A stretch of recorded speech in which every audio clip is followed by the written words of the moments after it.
Ассаламу алейкум, урматтуу жалпы мекендештер. Москва мусулмандар диний башкармалыгы жана Надежда диний уюму менен биргеликте эл аралык Икра китеп окуу конкурсун жарыялайт. Конкурс эки китептин негизинде өткөрүлмөкчү, кыргыз жана орус тилинде. Эгерде сиз орус тилинде катышууну кааласаңыз, Москва шаарынын муфтии Илдар Алявидиновдун эмгегине таандык Пророк Мухаммад аттуу китебинин негизинде катыша аласыз. Бул көлөмдүү чоң китеп.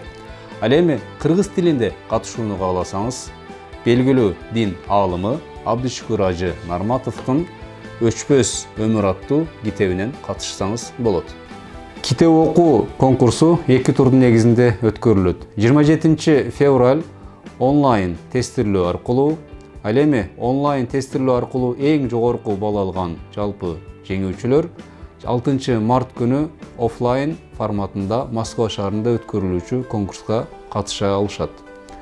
Конкурстун жеңүүчүлөрүнө умра сапарына жолдомо жана башка кызыктыруучу баалуу белектер ыйгарылмакчы.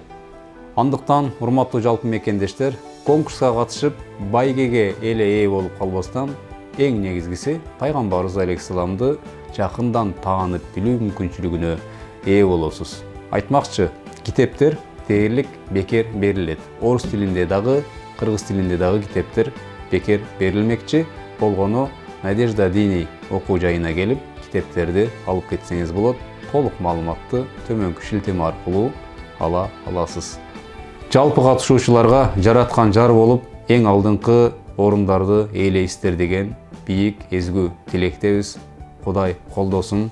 Саламатта болуңуздар. Ассаламу алейкум ва рахматуллахи ва баракатух.